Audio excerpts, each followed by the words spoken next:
Magluluto ako ngayon ng lasagna, guys. So, samahan nyo ako, ha. Tara, magluluto tayo ng lasagna para din sa ating New Year's Eve celebration. Yan kasi ang mga paborito ng mga anak ko at saka asawa ko. Tara! Okay, so yung lasagna sheets pinakuluan ko na at inilagay ko na, ibinabad ko sa malamig na tubig para may stop yung cooking process.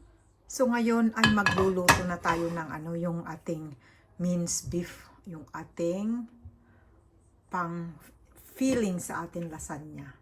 Okay?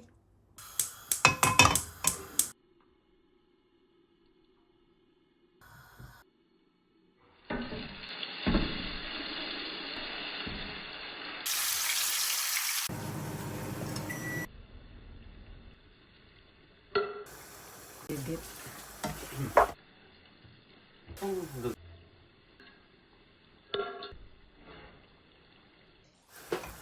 Yan. Okay, so haluin lang natin.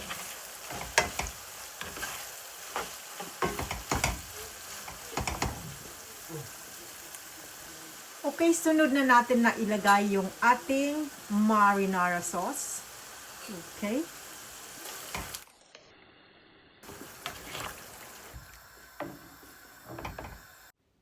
Now put the following spices like the salt, pepper, thyme, sugar, and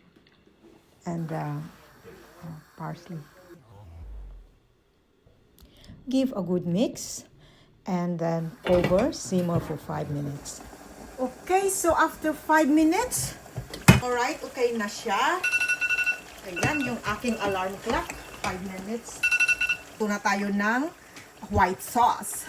Okay, so gagawa na tayo ng cheese sauce. So gagamit ako dito ng low-fat cottage cheese, ricotta cheese, and mozzarella plus 1 large egg, and then just give a good mix. More cheese. Right, to give life with our white or cheese sauce, let's put some parsley. Okay, so ilagay na natin yung ating parsley. Ayan. And then mix lang natin mabuti, mix lang. Okay, so, okay na to guys. I-set aside na natin, ilagay na natin sa isang lalagyan, and then, i-assemble na natin. And naka-preheat na rin yung ating oven. Alright, so, ngayon, luto na lahat yung ating mga sauce. I-assemble na natin sa ating baking dish. Tara! So first, put a small amount of minced beef mixture at the bottom of your baking dish. Then put your lasagna sheets, followed by your remaining minced beef, and then put cheese, another cheese, and then another lasagna, and then white sauce, and then lasagna sheets again. So just repeat the procedure until done.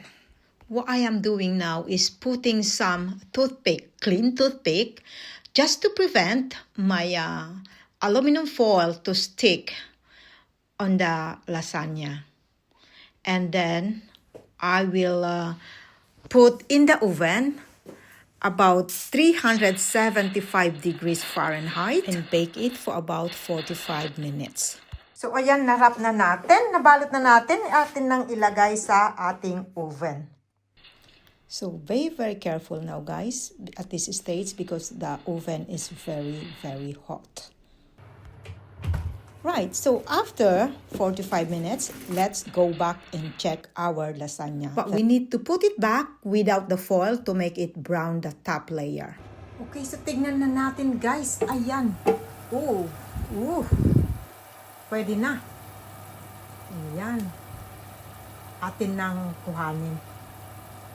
So, eto na guys ang ating cheesy lasagna. Yan. Antay tayo ng 30 minutes bago pwedeng hiwain.